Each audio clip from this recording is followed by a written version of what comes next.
दोस्तों आज की इस वीडियो में हम लोग आपको दुनिया के एक ऐसे मुल्क की सैर करवाएंगे जो यूरोप और एशिया दोनों में मौजूद है। इस मुल्क की तारीख इंतहाई दिलचस्प और जंगजुओं से भरी पड़ी है। इस मुल्क ने कई अरूजो ज़वाल देखे। कहने को तो ये एक इस्लामी मुल्क है, लेकिन इस मुल्क के लोगों का रहन सहन यूरोप के लोगों की तरह है। इस मुल्क के लोग यूरोपी लिबास पहनते हैं और काफी हद तक यूरोपी सोच भी रखते हैं। ये एक इंतहाई खूबसूरत मुल्क है जो दुनिया के खुशहाल ममालिक में शुमार होता है। दोस्तों इस मुल्क को एशिया और यूरोप का पुल भी कहा जाता है। ये मुल्क दुनिया के 10 बड़े सियाहती ममालिक की लिस्ट में शामिल है। इस मुल्क में ऐसा क्या है कि हर साल करोड़ों लोग इस मुल्क की सैर करने के लिए आते हैं। इसके अलावा इस मुल्क की लड़कियां परियों की तरह हसीन होती हैं। दोस्तों हम लोग बात कर रहे हैं मगरबी एशिया में मौजूद एक खूबसूरत तरीन मुल्क तुर्की की। दोस्तों आज की इस वीडियो में हम लोग आपको तुर्की की मुकम्मल तारीख और इस मुल्क के तमाम दिलचस्प और हैरानकुन हक़ाइक़ के बारे में तफसील के साथ आगाह करेंगे। इसके अलावा आप लोगों को ये भी बताएंगे कि तुर्की के लोग किस तरह अपनी जिंदगी गुजारते हैं, इनका लाइफ स्टाइल क्या है, ये लोग क्या खाते हैं, इस मुल्क में कौन से शर्मनाक काम किए जाते हैं, तुर्की के लोग आखिरकार पाकिस्तानियों से इस कदर मोहब्बत क्यों करते हैं। ये सब कुछ जानने के लिए वीडियो को आखिर तक लाजमी देखें। वीडियो को लाइक और शेयर कर दें और अगर आप लोग हमारे चैनल जुमा टीवी पर नए हैं तो चैनल को लाजमी सब्सक्राइब कर दें ताकि इस तरह की तमाम दिलचस्प और मालूमाती वीडियो आप लोगों तक बर वक्त पहुँचती रहे। दोस्तों तुर्किया या तुर्की का official name Republic of Türkiye है। तुर्की एक यूरेशियाई मुल्क है जो जनूब मगरब में जजीरा अनातोलिया जबकि जनूब मशरक में यूरोप में बल्कान के इलाके तक फैला हुआ है। तुर्की नाम मिडल लातीनी तुर्किया से माखज किया गया है जिसके मायने हैं तुर्कों की सरजमीन। तुर्की की 97% जमीन एशिया जबकि 3% जमीन बरे आजम यूरोप में वाक़ है। इस मुल्क को इंतजामी लिहाज से 81 सूबों में तकसीम किया गया है। इन 81 सूबों में 602 के करीब शहर आबाद हैं। रकबे के लिहाज से कोनिया सबसे बड़ा सूबा है। दोस्तों इस मुल्क की सरहदों की बात की जाए तो ये 8 ममालिक के साथ मिलती हैं। तुर्की के शुमाल मशरक में जॉर्जिया, मशरक में आर्मीनिया और अजरबैजान और ईरान मौजूद हैं। शुमाल में ब्लैक सी, जनूब मगरब में इराक और शाम, मगरब में यूनान, शुमाल मगरब में बल्गारिया और बहरे असवद वाक़े हैं। अगर तुर्की के रकबे की बात की जाए तो ये मुल्क 8,19,117 मुरब्बा किलोमीटर पर फैला हुआ है। तुर्की अपने रकबे के लिहाज से दुनिया का 37वां बड़ा मुल्क है। तुर्की की आबादी की बात की जाए तो इस मुल्क में 8,60,40,413 अफराद रहाइश पजीर हैं। मुल्क में शरह पैदाइश +0.5% है। 2024 की एक रिपोर्ट के मुताबिक तुर्की अपनी आबादी के लिहाज से दुनिया का 17वां सबसे ज्यादा आबादी का हामिल मुल्क है। इस मुल्क के 15 ऐसे शहर हैं जिनकी आबादी 5 लाख से ज्यादा है जबकि 1 लाख से ज्यादा आबादी वाले शहरों की तादाद 55 के करीब है।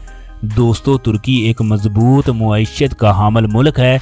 अगर इस मुल्क की सालाना पैदावार की बात की जाए तो 2024 की एक रिपोर्ट के मुताबिक दोस्तों तुर्की का कुल जीडीपी 2.340 ट्रिलियन अमेरिकी डॉलर है। अपने जीडीपी के लिहाज से तुर्की दुनिया का 11वां बड़ा मुल्क है। तुर्की का जीडीपी ग्रोथ रेट 5.5% है। तुर्की के लोगों की सालाना औसतन आमदनी 46,980 अमेरिकी डॉलर के करीब है जो पाकिस्तानी करेंसी में 1,31,54,000 रुपए के बराबर है जबकि इंडियन करेंसी में 42,28,000 रुपए के बराबर बनता है। तुर्की में इस्तेमाल होने वाली करेंसी को तुर्कश लीरा कहा जाता है। 1 लीरा पाकिस्तानी करेंसी में 8.5 रुपए जबकि इंडियन करेंसी में 4 रुपए के बराबर है। वक्त के लिहाज से तुर्की पाकिस्तान से 2 घंटे जबकि इंडिया से 2 घंटे और 30 मिनट पीछे है। तुर्की पाकिस्तान से तकरीबन 3290 किलोमीटर की दूरी पर वाक़ है। दोस्तों, इस मुल्क का बैनुल-अक़वामी फ़ोन कोड +36 और इंटरनेट डोमेन नेम .r है। अगर इस मुल्क के लोगों के मज़हब की बात की जाए तो इस्लाम तुर्की का सबसे बड़ा मज़हब है। इस्लाम मज़हब ही मुल्क का कौमी और सरकारी मज़हब है, लेकिन कई लोग तुर्की को एक सेकुलर मुल्क भी कहते हैं क्योंकि मुल्क में तमाम मज़हब के लोगों को हर तरह की मजहबी आज़ादी हासिल है। तुर्की की तकरीबन 86% आबादी इस्लाम मज़हब पर अमल करती है। 3% ईसाई, 1% यहूदी और 1.2% के करीब हिंदू मज़हब के लोग भी मौजूद हैं। मुल्क की आबादी का 6% हिस्सा किसी भी मज़हब पर यकीन नहीं रखता, जबकि 2% ऐसे लोग भी मौजूद हैं जो अपने मज़हब का इजहार करना पसंद ही नहीं करते। दोस्तों, इसके अलावा भी तुर्की में दूसरे कई मज़हब के लोग आबाद हैं। मुल्क की तकरीबन 20% आबादी ज़राअत के पेशे से वाबस्ता है। 25.4% आबादी इंडस्ट्री से मुंसलिक है। इसके अलावा तुर्की की 56% आबादी दीगर सरकारी और गैर सरकारी इदारों में काम करती है। दोस्तों, सियाहत के हवाले से तुर्की पूरी दुनिया में मशहूर है और अपना एक अलग मुकाम रखता है। मुल्क की मुआशत का तकरीबन 15% हिस्सा इसी शोबे से हासिल किया जाता है। मुल्क की आबादी के तकरीबन 8% हिस्से का रोजगार भी इसी शोबे से वाबस्ता है। एक अंदाजे के मुताबिक तुर्की में हर साल आने वाले सियाहों की तादाद 4 से 5 करोड़ के दरमियान है। सियाहों की ज्यादातर तादाद यूरोप और अरब ममालिक से आती है। इस मुल्क में कई ऐसे सियाहती मकामात भी मौजूद हैं जिनको यूनेस्को के आलमी विरसे में भी शामिल किया गया है। तुर्की दुनिया का वो वाहिद मुल्क है जहां पर सर्दियों में गर्मियां और गर्मियों में सर्दियां देखी जा सकती हैं। तुर्की में जहां एक हिस्से का टेम्परेचर 40 डिग्री सेंटीग्रेड होता है, वहां पर दूसरी तरफ 0 से 5 डिग्री सेंटीग्रेड भी होता है, यानी कि एक ही वक्त में 2 मौसम एंजॉय कर सकते हैं। दोस्तों, कई सियाह तो तुर्की में मौजूद तारीखी अमारात और अजीम बादशाहों के मज़ारों की ज़ियारत करने के लिए आते हैं।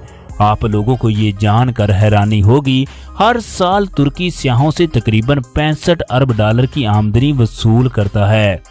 तुर्की में कापाडोकिया एक ऐसा खूबसूरत और हैरानकुन शहर है जिसको कुदरती अजूबा भी कहा जाता है। चट्टानों के ऊपर गारों की तरह बने हुए घर लावों के फटने की वजह से वजूद में आए और तुर्कश लोगों ने यहाँ पर अपने घर बना लिए।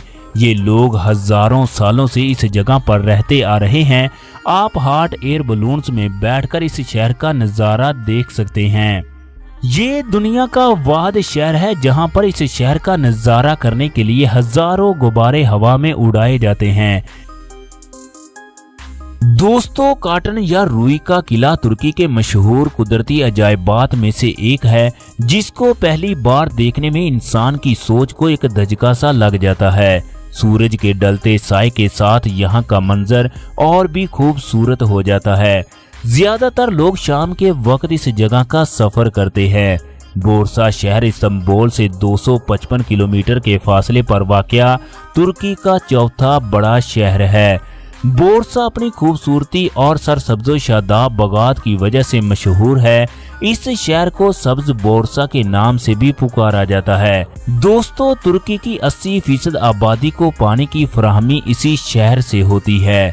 इस शहर की वजह शोहरत चिनार का एक दरख्त भी है जिसकी उम्र 750 साल के करीब है। इस दरख्त के नीचे से अर्तुगरुल गाजी के बेटे उस्मान गाजी ने सल्तनत उस्मानिया की बुनियाद रखी। 13वीं सदी में ये शहर उस्मानी सल्तनत का दारुल हुकूमत भी रहा। तुर्की में मौजूद तोप कापी पैलेस महल गुजरे हुए तुर्क और रोमन बादशाहों की याद को ताज़ा करता है। इस महल को एक नायाब और खूबसूरत पत्थर से तामीर किया गया। महल की दीवारों पर सोने और चांदी का काम भी किया गया। इस महल से सल्तनत उस्मानिया की शान शौकत का भी अंदाजा लगाया जा सकता है। दोस्तों, इस महल में बैठकर उस्मानी सुल्तान दुनिया के कई ममालिक पर हुकूमत करते रहे। तुर्की का दारुल हुकूमत अंकारा शहर है। ये शहर इस मुल्क का दूसरा बड़ा शहर भी है। इस शहर का पुराना नाम अंगूरा था। ये शहर अनातोलिया के दरमियान में वाक़े एक अहम तिजारती और सियाहती मुकाम भी था। ये शहर कुल 24,555 मुरब्बा किलोमीटर पर फैला हुआ है, जिसमें तकरीबन 5,47,429 अफराद रहाइश पजीर हैं, जबकि आबादी के लिहाज से सबसे बड़ा शहर इस्तांबुल है, जो कि कुल 1,60,23,000 अफराद पर मुश्तमिल है। इस्तांबुल में मौजूद इस्तांबुल एयरपोर्ट दुनिया के 5 बड़े हवाई अड्डों में शुमार होता है। इसके अलावा ये तुर्की का सबसे बड़ा और कौमी और सरकारी एयरपोर्ट भी है, जिस पर हर साल 70 से 80 लाख लोग सफर करते हैं। मुल्क में ट्रांसपोर्ट का बेहतरीन निज़ाम मौजूद है। मुल्क में रेलवे और बस का सफर भी किया जाता है। तुर्की में सड़कों का वसी और साफ सुथरा निज़ाम मौजूद है। मुल्क के रोड साफ सुथरे हैं। तुर्की में ट्रैफिक दाएं सिमत चलती है। ड्राइवर किलोमीटर के हिसाब से किराया वसूल करते हैं। तुर्की की दिलचस्प बात के बारे में आप लोगों को आगाह कर दें, इस मुल्क के ड्राइवर हजरात गैर मुल्की सियाहों से बहुत कम किराया वसूल करते हैं, जिससे ये साबित होता है ये लोग सियाहों से बहुत प्यार करते हैं। तुर्की के लोग बहुत खुशमिजाज और मेहमान नवाज होते हैं। तुर्की की औरतें बहुत दोस्ताना मिजाज रखती हैं। आप इनसे हंसकर हाल अहवाल दरियाफ्त कर लें तो ये आपकी बहुत अच्छी दोस्त बन जाएंगी। इसके अलावा ये औरतें बहुत ही खूबसूरत होती हैं। आप लोगों को ये जानकर खुशी भी होगी और हैरानी भी होगी, क्योंकि तुर्की की लड़कियां पाकिस्तानी मर्दों को बहुत पसंद करती हैं। हजारों की तादाद में ऐसी खवातीन मौजूद हैं जो पाकिस्तानी मर्दों से शादियां कर चुकी हैं। दोस्तों, तुर्कश कौम दुनिया की वो वाहिद कौम है जो अपने मुल्क से बहुत ज्यादा मोहब्बत करती है। तुर्की में हर घर के बाहर आप लोगों को इस मुल्क का झंडा लगा हुआ जरूर दिखाई देगा।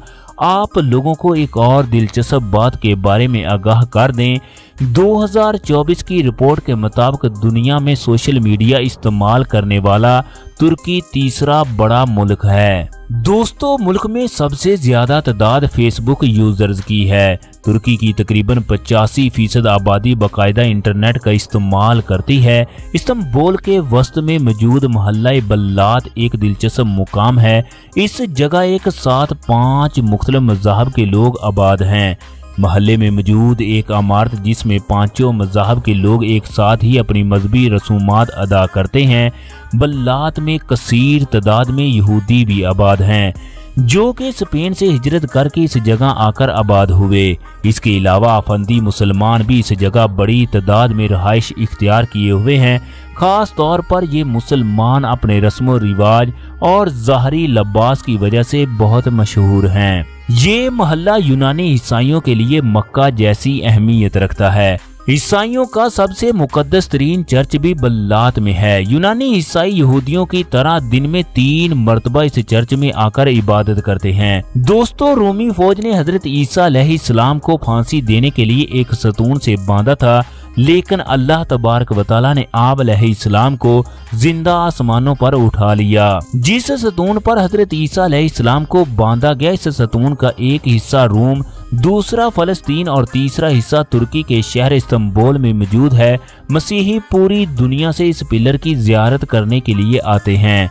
दोस्तों, साथ साथ आप लोगों को इस बात से भी आगाह कर दें, इस पिलर के साथ ही हजरत मरियम अलैहिस्सलाम और हजरत ईसा अलैहिस्सलाम का लिबास मौजूद था। ये लिबास 1450 साल तक इस जगह रहा। इन लोगों का अकीदा था जब तक ये लिबास इस इमारत में मौजूद है, कोई भी बादशाह इस शहर को फतह नहीं कर सकता। दोस्तों, सुल्तान मोहम्मद फातेह के हमले से पहले इस इमारत में आग लग गई और ये लिबास जल गए।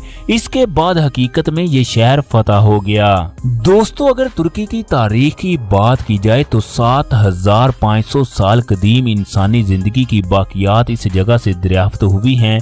तुर्की में पहली सल्तनत की बुनियाद 1500 कबल अज़ मसीह में रखी गई। 1200 कबल मसीह में इस जगह यूनानी लोगों की हुकूमत थी। 6ठी सदी कबल अज़ मसीह में फारस के अजीम बादशाह साइरस आज़म ने अनातोलिया पर कब्जा कर लिया। 230 कबल अज़ मसीह में सिकंदर आज़म ने इस मुल्क को फतह करके अपनी सल्तनत का हिस्सा बना लिया। दोस्तों, तारीख दानों के मुताबिक हजरत नूह अलैहिस्सलाम का जमाना भी इसी मुल्क से शुरू हुआ और खत्म हुआ। क्योंकि हजरत नूह अलैहिस्सलाम की कश्ती के आसार भी बहरे असवद के किनारे मौजूद पहाड़ी सिलसिले से दरियाफ्त हुए हैं। कई तारीख दानों का कहना है कि शायद इसी वजह से बहरे असवद की सतह में इतना इजाफा हुआ है।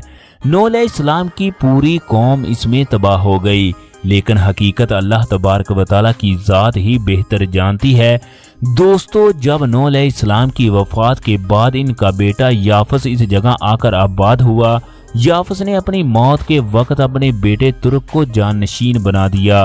आप लोगों को इस बात से भी आगाह कर दें, तुर्की समेत तमाम वस्ती एशिया की कौमें याफस के बेटे तुर्क की औलादें हैं।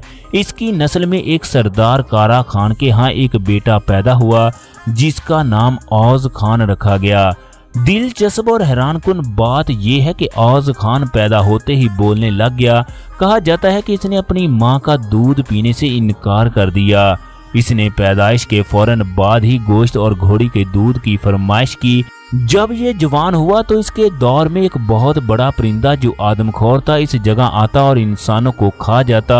औज खान ने अपनी तलवार के एक ही वार से इस परिंदे की गर्दन काट दी। दोस्तों, इसके अलावा इसने तमाम तुर्क कबाइल में इत्तेहाद कायम किया। दोस्तों, इसके यहाँ 12 बेटे पैदा हुए। इन 12 बेटों ने अलग अलग 12 मुख्तलिफ कबाइल आबाद किए। इन्हीं कबीलों में एक मशहूर और अजीम कबीला काई था। आगे जाकर इस कबीले के एक बहादुर और दलेर सरदार अर्तुगरुल गाजी के बेटे उस्मान ने सल्तनत उस्मानिया की बुनियाद रखी। दोस्तों, यूनानियों के दौर के बाद यानी कि सिकंदर आजम के बाद इस जगह हजरत ईसा अलैहिस्सलाम की वलादत हुई। हजरत ईसा अलैहिस्सलाम ने अल्लाह रब्बुल इज्जत के दीन की तबलीग की, लेकिन बहुत कम लोग ही आप पर ईमान लाए। उस वक्त के यहूदियों ने हजरत ईसा अलैहिस्सलाम पर बगावत और उनके बुतों की बेहुरमती का इल्जाम लगाकर फांसी पर लटकाना चाहा, लेकिन अल्लाह तबारक व तआला की ज़ात ने आपको जिंदा अपने पास उठा लिया। हजरत ईसा अलैहिस्सलाम के जिंदा आसमानों पर उठाए जाने के बाद आपकी वालदा हजरत मरियम अलैहिस्सलाम इस मुल्क में हिजरत करके आबाद हो गई। बीबी मरियम का घर आज भी इस मुल्क में मौजूद है। 3री सदी ईस्वी में कस्टनटैन वो पहला बादशाह था जिसने बाज़ंतीनिया को रूम का दारुल हुकूमत बनाया। ये दुनिया का वाहिद शहर है जो 2 बड़े आज़मों पर वाक़ है। दोस्तों, उस वक्त इसको तमाम शहरों की मलका कहा जाता था, जब वस्ती एशिया और यूरोप में सबसे अमीर और एक जदीद शहर था। दोस्तों, इस शहर को यूनानी लोगों ने आबाद किया और इस शहर पर हुकूमत करने वाले हुक्मरानों और बादशाहों को बाज़ंतीनी बादशाह कहा जाता है। 310 ईस्वी में बाज़ंतीन के बादशाह कस्टनटैन ने ईसाई मजहब इख्तियार कर लिया। इसकी बीवी एक राहिबा बन गई, फलस्तीन में हिजरत कर गई। 313 सदी ईस्वी में ये मुल्क का बादशाह बन गया। इसने हजरत ईसा अलैहिस्सलाम की पैदाइश वाली जगह पर एक बहुत बड़ा गिरजाघर तामीर किया। दोस्तों, इस वक्त कस्टनटैन ने मसीहत को सरकारी मजहब करार दे दिया। हर तरह के मजहब के लोगों को जबरदस्ती ईसाई बनाया गया। हर तरह की इबादत गाह, चाहे वो मंदिर हो या बूतखाना, इसको चर्च में तब्दील कर दिया गया। बाकी तमाम मज़हब के लोगों पर मुकम्मल पाबंदी लगा दी गई। दोस्तों, इस बादशाह के दौर में पहली मर्तबा लकड़ी से एक कलीसा बनाया गया जिसका नाम हाया सूफिया रखा गया। दोस्तों, ये आया या हाया सूफिया इटली में रहने वाली एक नेक और मोमना खातून थी जिसको मसीही शहीदा का नाम भी दिया गया। सूफिया और इसके 3 बेटों को रूमी बादशाह ने रूमी देवी को सजदा करने और इसकी अतायत का हुक्म दिया। आया सूफिया ने इस शिरक से इनकार कर दिया। कस्टनटैन ने आया सूफिया और इसके तमाम खानदान को शहीद कर दिया क्योंकि ये हजरत ईसा अलैहिस्सलाम के रब की पैरवी करती थी। इस खातून की याद में ही ये चर्च बनाया गया। दोस्तों, 5वीं सदी में तकरीबन तमाम मसीहत मजहब 2 फिरकों में तकसीम हो गया। मशरक के लोग ऑर्थोडॉक्स मसीही जिनका मरकज कुस्तुनतुनिया था। साथ साथ आप लोगों को इस बात से भी आगाह कर दें, कस्टनटैन बादशाह ने ही कुस्तुनतुनिया की बुनियाद रखी जिसे अब इस्तांबुल के नाम से जाना जाता है। जबकि इसकी दूसरी तरफ मगरब में रोमन कैथोलिक कलीसा की सल्तनत कायम थी। इस सल्तनत का मरकज आज का इटली था। मजहब का पेशवा पोप या पापाए रूम कहलाता है। दोस्तों, आज भी बड़ी तादाद में मगरबी पोप वाले ईसाई रूसी ईसाइयों को अच्छा तस्वर नहीं करते, क्योंकि ये लोग ऑर्थोडॉक्स मसीही हैं। दोस्तों, 6वीं सदी के वस्त में लकड़ी से बनाया गया आया सूफिया जल कर खाक हो गया। इसी जगह कैसर कंस्टेंटाइन अव्वल ने कलीसा की इमारत पुख्ता तामीर की। इस कलीसा को 540 ईस्वी में तामीर किया गया। दोस्तों, इस चर्च को तमाम मसीहत के आलमी मरकज का इजाज भी हासिल था, जो कि रोम के कलीसा से भी कदीम और मोतबर था। इससे बाज़ंतीनी फन तामीर का एक बेहतरीन नमूना समझा जाता है। हर साल लाखों ईसाई इस चर्च में इबादत के लिए आते हैं। ये दुनिया की पहली मेहराब तार छत रखने वाली इमारत भी है। 1100 साल तक आया सूफिया ईसाइयत के मरकज के तौर पर इस्तेमाल की जाती रही, लेकिन जब 1453 में सुल्तान मोहम्मद फातेह ने कुस्तुनतुनिया पर हमला किया तो इस शहर की तमाम ईसाई आबादी इस चर्च में दाखिल हो गई। इन लोगों का यकीन था कि जब दुश्मन शहर में दाखिल होगा तो आसमान से एक फरिश्ता आएगा और शहर एक ऐसे मजदूर के सुपुर्द करेगा जो उस वक्त चर्च में मौजूद सतून के पास बैठा होगा। लेकिन सुल्तान मोहम्मद फातेह इसके हाल से गुजरते हुए मेहराब के नीचे सतून के पास पहुंच गए। सुल्तान ने शहर पर कब्जा कर लिया। ना तो कोई फरिश्ता नमूनदार हुआ और ना ही कोई इनकी शिकस्त फतह में बदली। लेकिन उस वक्त मोहम्मद फातेह ने इस्लाम की रहमदिली साबित करते हुए तमाम ईसाइयों को माफ कर दिया। सुल्तान के इस अमल की वजह से लाखों गैर मुस्लिम इस्लाम में दाखिल हो गए, यहाँ तक कि इस शहर में सिर्फ 1% ईसाई रह गए। दोस्तों, सुल्तान ने फतह के बाद इस आया सूफिया चर्च और इसके करीबी इलाकों को खरीद कर मस्जिद में तब्दील कर दिया। इस जगह जुमे की नमाज अदा की। दोस्तों, चर्च की खरीदो फरोख्त का मुआहिदा और तमाम दस्तावेजात आज भी तुर्की के दारुल हुकूमत अंकारा में मौजूद म्यूजियम में रखी हुई हैं। दोस्तों, इस सरजमीन पर 1450 ईस्वी तक रूमी सल्तनत कायम रही, लेकिन कुछ इलाके पहले ही मुसलमानों ने फतह कर लिए थे। वस्ती और मशरकी अनातोलिया पर सल्जूकी सल्तनत कायम थी और मगरब की तरफ रोम की सल्तनत मौजूद थी। सल्जूक सल्तनत के खात्मे पर इनमें से ही उस्मानियों ने इस्लाम का झंडा बुलंद किया। इस जगह उस्मानी सल्तनत की बुनियाद रखी। उस वक्त उस्मानी तुर्कों ने इस सल्तनत को इस्लाम की सबसे बड़ी और वसी सल्तनत बना दिया। उस्मानी सल्तनत तकरीबन 632 साल तक कायम रही। 15वीं, 16वीं और 17वीं सदी ईस्वी में ये सल्तनत दुनिया की सबसे बड़ी, मजबूत और ताकतवर तरीन सल्तनत थी। पहली जंगे अजीम में अपने ज़वाल के बाद तुर्की ने जर्मनी का साथ दिया। दोस्तों, फतह पाने वाले ममालिक ने सल्तनत उस्मानिया को कई टुकड़ों में तकसीम करते हुए इस पर काबज हो गए। मई 1919 में मुस्तफ़ा कमाल पाशा की सरबराही में तुर्कों ने जंगे आज़ादी का ऐलान कर दिया। सितंबर 1922 में तमाम फौजों को तुर्कों ने मुल्क से निकाल दिया। नवंबर 1922 में तुर्की में खिलाफत का खात्मा कर दिया गया। इस तरह 600 साल तक कायम रहने वाली सल्तनत उस्मानिया का खात्मा हुआ। 24 जुलाई 1923 के दिन मुआहिदा लोज़ान किया गया। मगरबी ममालिक के साथ इस मुआहिदे में तुर्की अपने कई इख्तियारात से महरूम हो गया। इस मुआहिदे में इस मुल्क पर 100 सालों तक कई पाबंदियां आयद कर दी गई। दोस्तों, इस मुआहिदे के मुताबिक तुर्की के लोग अपनी हदूद से बाहर नहीं जा सकते थे। सुल्तान को अपने खानदान के साथ जिला वतन कर दिया गया। मुल्क की कई सरकारी और प्राइवेट इमलाक को जब्त कर लिया गया। इसके अलावा तुर्की 100 सालों तक अपने या किसी भी हमसाया ममालिक में तेल नहीं निकाल सकता। इस्लामी रियासत तुर्कियों को एक सेकुलर मुल्क करार दे दिया गया और इस्लामी कानून भी खत्म कर दिए गए। इसके साथ ये मुल्क अपनी समुद्री हदूद में से गुजरने वाले किसी भी जहाज से टैक्स वसूल नहीं कर सकता। यानी कि इस मुआहिदे के तहत तुर्की को मुकम्मल तौर पर अपने कंट्रोल में कर लिया गया। दोस्तों, इस मुआहिदे पर दस्तखत स्विट्जरलैंड में लोज़ान के मुकाम पर हुए थे। इसी वजह से इस मुआहिदे को लोज़ान का नाम दिया गया। इस मुआहिदे के बाद तुर्की एक आज़ाद और खुद मुख्तियार रियासत के तौर पर दुनिया के नक्शे में नमूनदार हुआ। दोस्तों, दूसरी जंगे अजीम में तुर्की ने किसी भी मुल्क का साथ नहीं दिया। लेकिन इसके बाद अमेरिका और सोवियत यूनियन के दरमियान होने वाली जंग में तुर्की ने अमेरिका का साथ दिया। तुर्की में ऐसा टाइम भी आ गया था कि इस मुल्क के लोग तुर्की को एक यूरोपीय रियासत बनाना चाहते थे। इस वक्त मुल्क में हज्जाब करने पर मुकम्मल पाबंदी आयद कर दी गई, जो कि मगरबी ममालिक की साजिश थी। साल 1992 में इस्तांबुल के एक छोटे से नाज़म बनने वाले रजब तय्यब एर्दोगान मुल्क में इस कदर मकबूल हो गए कि इन्होंने 2002 में अपनी हुकूमत कायम करने की कोशिश की।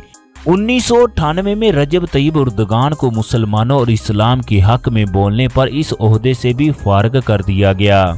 दोस्तों, इसके बाद इनके नायब अब्दुल्ला गुल को तुर्की का वजीर आजम बना दिया गया, लेकिन इसी दौर में तय्यब एर्दोगान की सजा को खत्म कर दिया गया। अब्दुल्ला गुल ने वजारत से इस्तीफा दे दिया और तय्यब एर्दोगान को तुर्की के वजीर आजम के ओहदे पर फाइज कर दिया गया। 2012 से तय्यब एर्दोगान तुर्की के 14वें सदर की हैसियत के तौर पर अपने फराइज बखूबी अदा कर रहे हैं। तय्यब एर्दोगान ने मुल्क में इस्लाम के हक में बहुत से काम किए। इसके अलावा मुल्क की तामीरें नौ शुरू की, तुर्की को तरक्की की राह पर गामजन किया। 2023 में मुआहिदा लौज़ान की मुद्दत खत्म हो चुकी है। तुर्की अब चाहे तो दोबारा सल्तनत उस्मानिया की बुनियाद रख सकता है। दोस्तों, तुर्की की सबसे बड़ी और कौमी मस्जिद नीली मस्जिद है, जिसे सुल्तान अहमद मस्जिद के नाम से भी पुकारा जाता है।